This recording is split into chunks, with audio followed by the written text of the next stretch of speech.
Oh, shut up. Let's turn this off. Huh. There's a button marked off.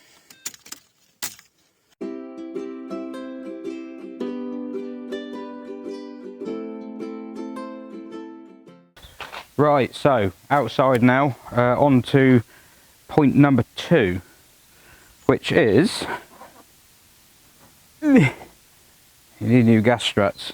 Underneath the rear light, there are some. There's a rear bumper stiffener, and there are some metal plates. Well, there were metal plates. That side's got one. This side, not so much. Fortunately, I had this light out some time ago.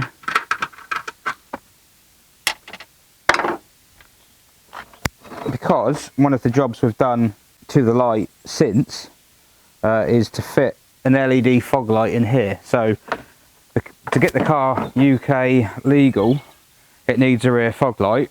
For some reason, cars over from that neck of the woods don't have rear fog lights. You could have a trailer light or something bolted on the bottom, but that looks awful. Right, let's get that. There we go. Right, bit of a faff to get that out.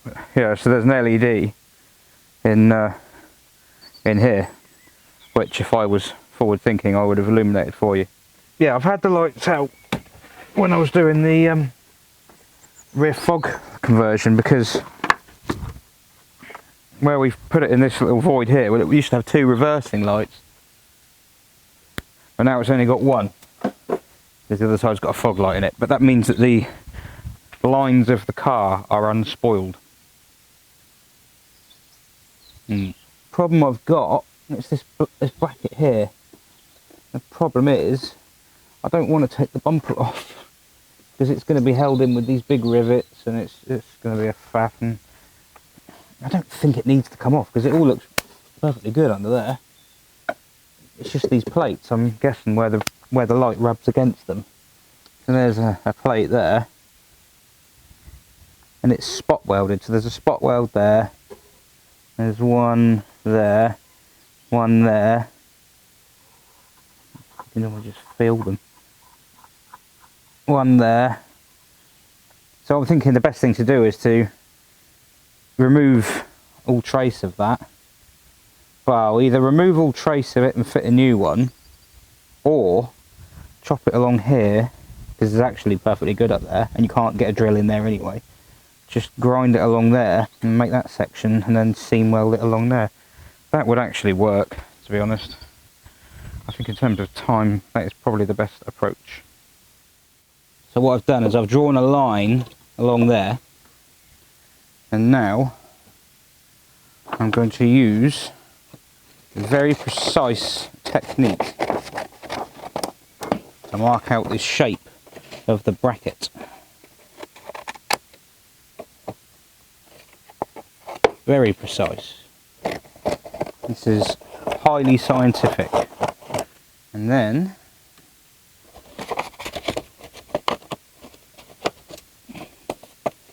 I haven't cleaned any of this, so it probably it'll move, but it's not the end of the world. Put that there like that. Very precise measurement time. Little hammer.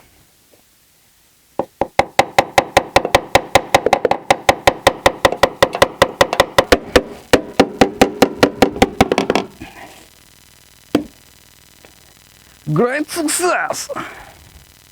Now I don't know if that's exactly the right shape, but that's the shape it's going to go. I also don't know if it's that shape on the other side, but guess what? That's the shape the other side's going to go as well. I'm just going to flip it upside down.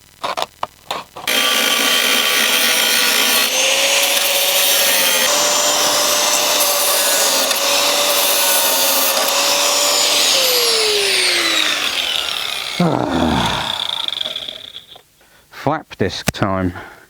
Now this will take away rust, but also take away metal.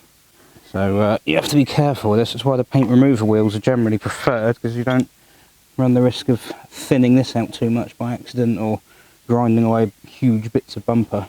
So far I haven't done, but a matter of time.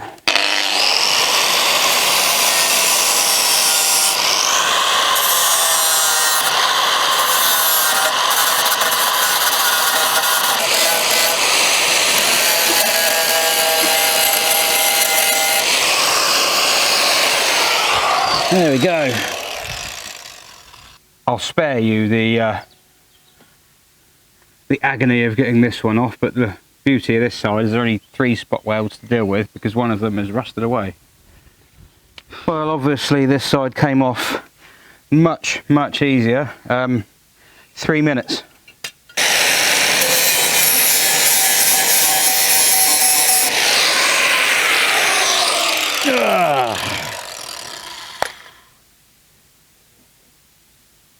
Yes, that'll do.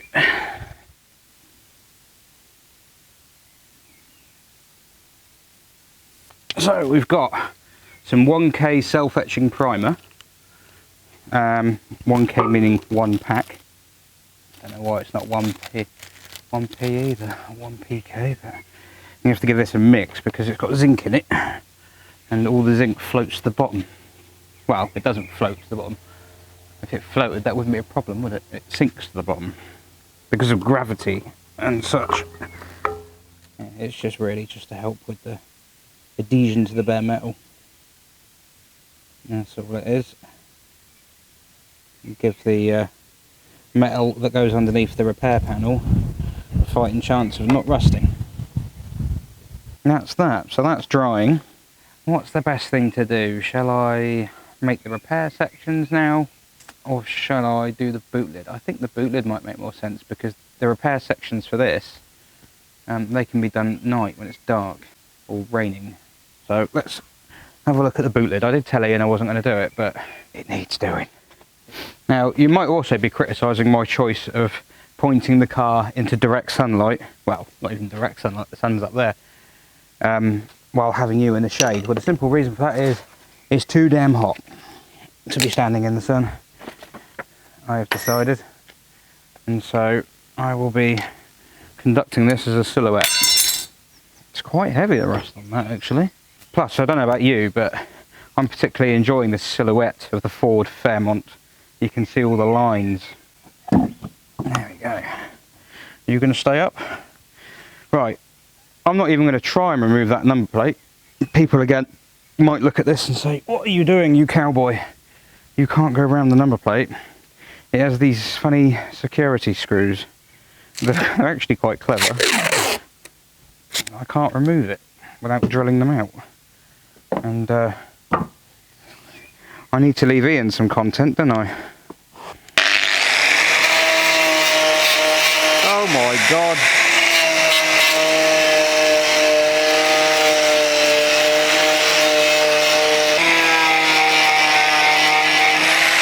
Oh my God.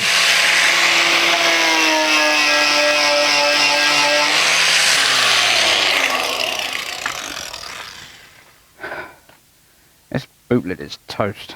Now, I think that number plate is going to have to come off. It's probably rusty behind it. Yeah, okay, so that's a fair bit worse than I thought it was going to be. Yeah, it's all on the inside. It's just rusted from the inside out. This looks absolutely fine. And then you just find bits that are really soft. There. There. It's not necessarily a new bootlid, it's fixable, but really that needs taken off completely. Remove that and make a new piece. Trying to put a curve in there, that's not going to be easy. That piece there and then another piece in there, make the curve and weld along it and then grind it back, because I cannot make a curved folded piece because I don't have millions of pounds worth of pressing equipment. It's got holes up here as well. Oh my God. Yeah, that's just... Does he want me to keep going? Or does he want to find another bootlid? I think any other bootlid might be the same. It's got a spoiler. And then really this bootlid needs stripping down completely. The spoiler removing. The holes sealing up. I imagine it's probably leaking in through here as well. Yeah, there's a displaced gasket there, look. Otherwise it's just going to rust out again. Oh no, it's just all just rotten. It's rotten through there as well. It needs cutting up and repairing properly, so that is not going to be a quick job. But these things happen. That is, or can be, that can be what happens with these jobs like that. I shall ring Mr. Nut. So what I've done now is modify my original template so that it can go there, like that. It's good enough to be used on both sides, so I shall go and draw around this on some pieces of 1mm thick steel and make 2 sections to weld in.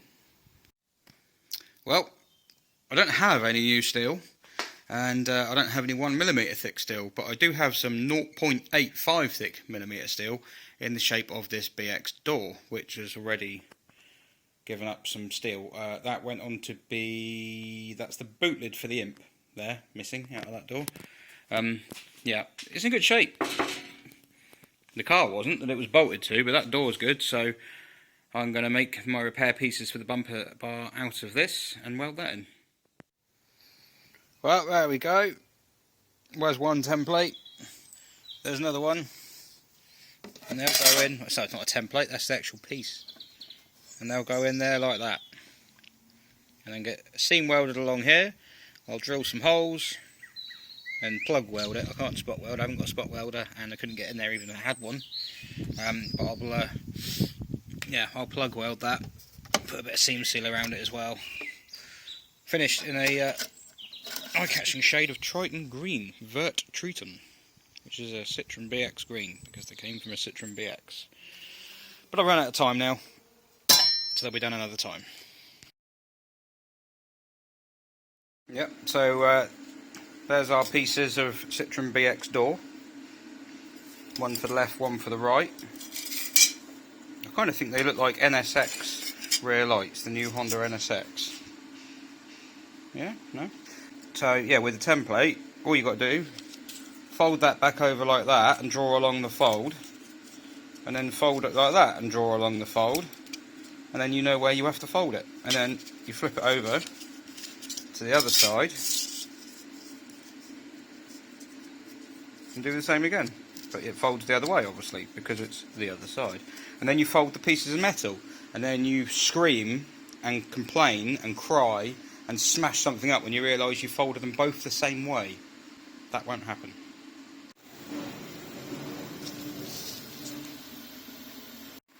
Yeah, slightly forgot to film the bits before this.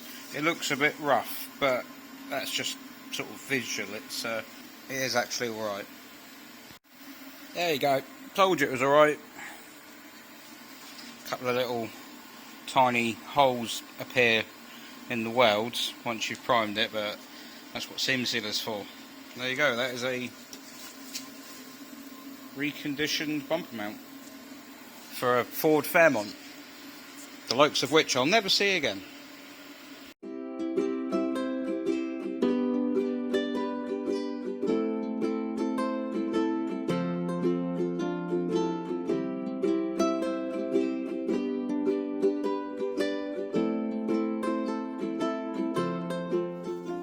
A Betty and a Vecchi sitting in a yard. One's really slow, but the other won't start. Yeah, I did that all by myself. Aren't I clever? Ready. It definitely won't start if it's not in park.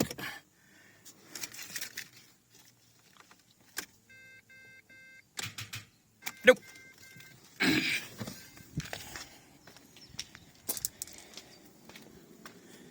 Yeah, that battery is of dubious health.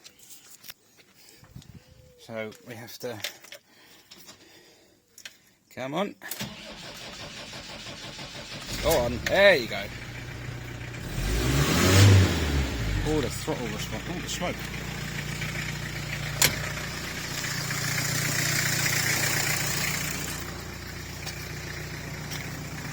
Let's try again. Oh. I have a bad connection. I thought it should have started without the van running, to be fair. Oh, well.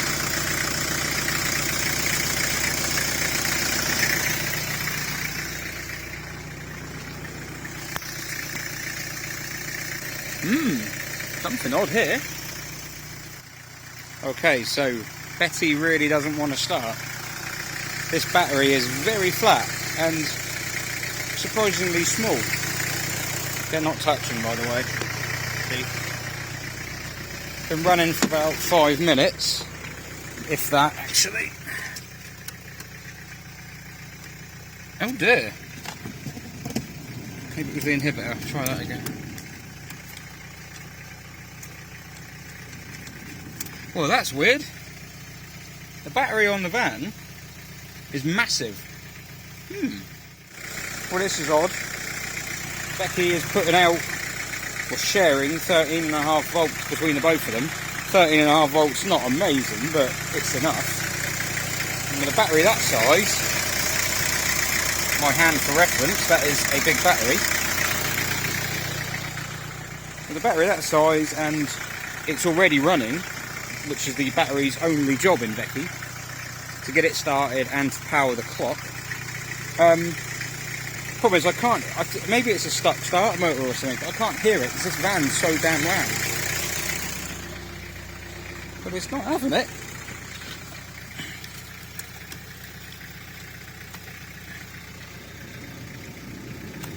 I'm going to have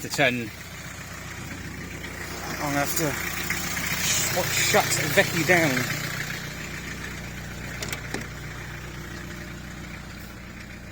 Wait for the shudder.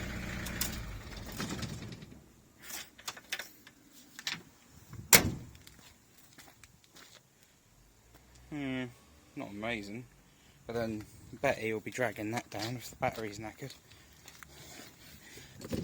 Right, let's try again.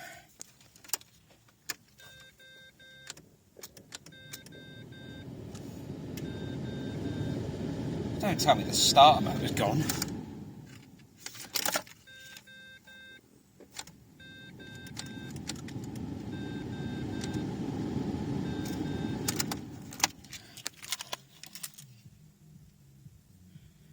Well, this is annoying. Perhaps it's got confused.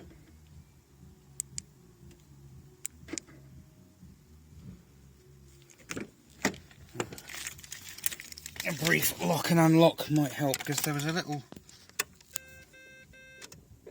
Right, so when I turn the key, I get an exclamation mark come up.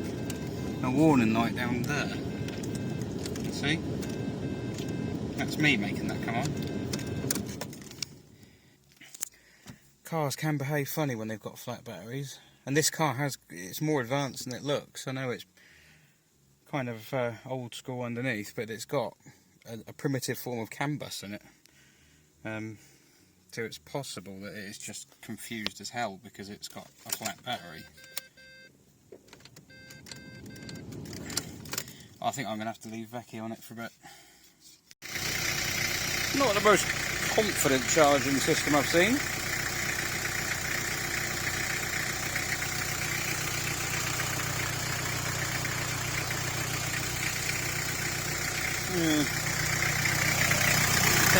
Any indication that the alternator on this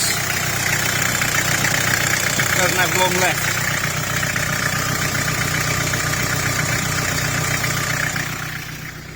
See, my mobile phone can't deal with the vibration.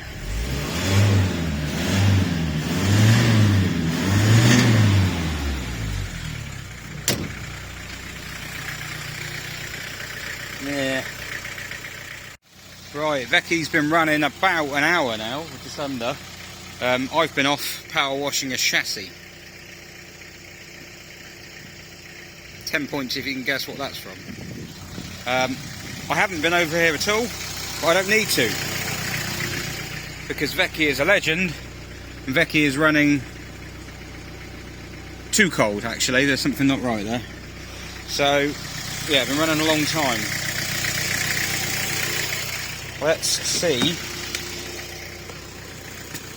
if we get a result out of Betty this time. I do not want to push Betty. I am told Betty is heavy. Oh dear.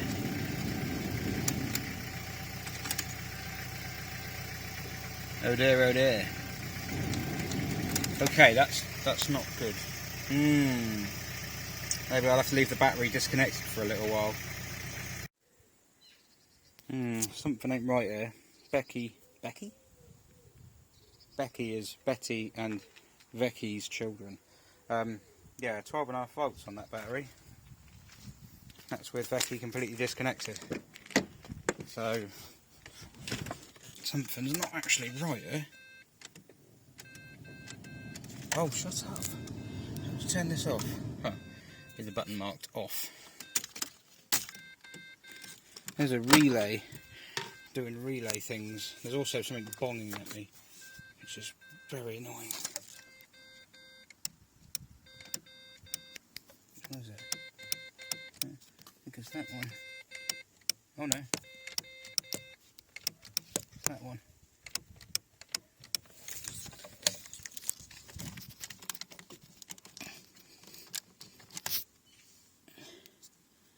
That relay there, it's just a standard relay. That, to be fair, I think it is doing what it's meant to do. And the one next to it is the same by the look of it. Yeah. Let's see if that helps.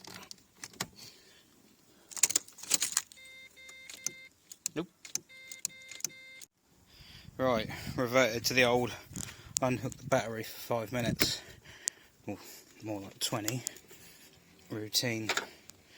Bit of as a last resort because I'm not convinced this is going to do anything. I think we got either a starter motor problem or connections to the starter motor. But you never know. Come on, Betty. Nope.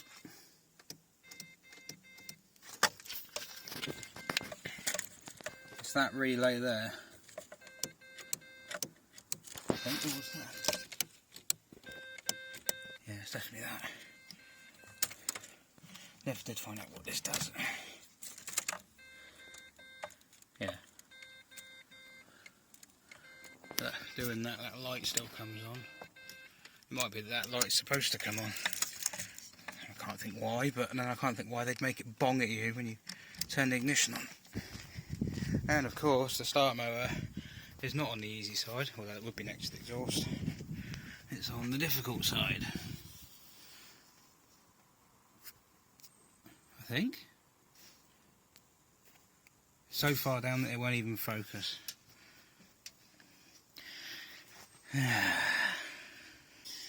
Great. I bet this is heavy. Well, I thought it might have been the starter motor because every time I was turning the key and that relay was firing, there was a funny little noise appearing after it, like a sort of, well, the sort of noise that a dodgy starter motor might make. But I'm not convinced at the moment. There's so many funny noises coming from inside it. It's hard to know what's what. I was hoping that maybe the starter was bound against one of the cogs. It was jammed, but the engine turns over quite freely. It was quite happily there. And still no dice, so I think I'm going to have to push this in tonight, which will be fun. If possible, it's just the start. I think the last thing I'll try is bypassing the relay. That relay that I'm tripping out, that is the starter relay. I've done a little bit of research, and it is a common thing to swap the relays around if you get a non-start. But obviously that's done nothing as well, so I'm going to bridge the terminals, which should in theory throw the start motor. Because of the immobiliser it won't start, the injectors won't pulse or anything like that, but it should just make the starter motor physically turn over. And that would confirm that it is the starter. To be honest, I'm hoping it is the starter for him, because electrical issues with immobilisers and things will be a nightmare. And a starter motor is probably easier to, well, probably easier just to overhaul it, I would think. But yeah, we'll give that a go, and otherwise I'm pushing that back inside. I mean, it looks marginally lighter than Becky, but not much. Right, so I've made myself a little fly lead with an old bit of wire and some of these crappy connectors. And what I've done is I've taken the relay out, and I'm going to bypass it. There might even be a little diagram on it, and there you go, how the relay works. So the relay is basically a remote control switch. It's an electronically operated switch. So when you put a current to this capacitor. Is it capacitor? No, I don't know. I'm pretending I know what I'm talking about, but I don't. But when you put a current through it, it flips the main switch. So it means you can have a light duty wire controlling the switching of a heavy duty wire. Ooh, that's hot. That's interesting. So, I don't know if I need the ignition on or not, but in theory, if I touch this here, in that terminal, the starter will crank.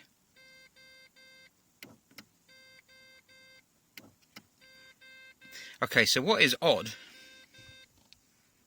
I mean, firstly the starter's not cranking, as you can see, but the noise I could hear is coming from the door.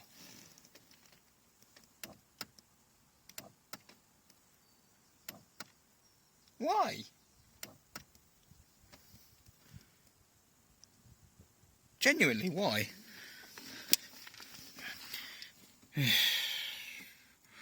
Okay, I'm pushing this. Screw you, Betty. Okay, so now we have other problems.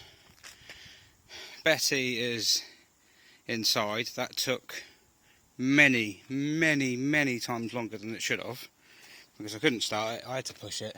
Doesn't look like much of a hill, that. Trust me, when you're pushing something as reluctant as that thing, it is. Come back to Becky. Key in ignition. Door has decided doesn't want to let me in. Nice one, Becky. That's very helpful. That's very helpful.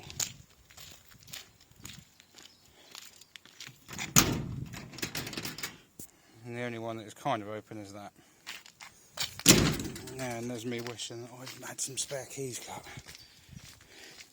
I'm hoping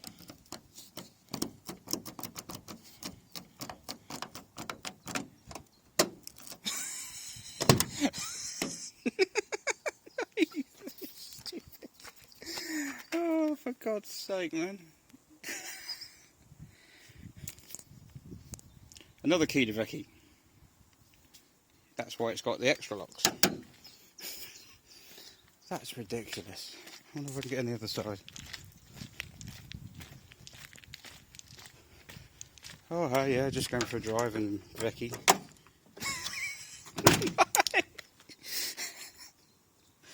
Oh, is there even any point locking it?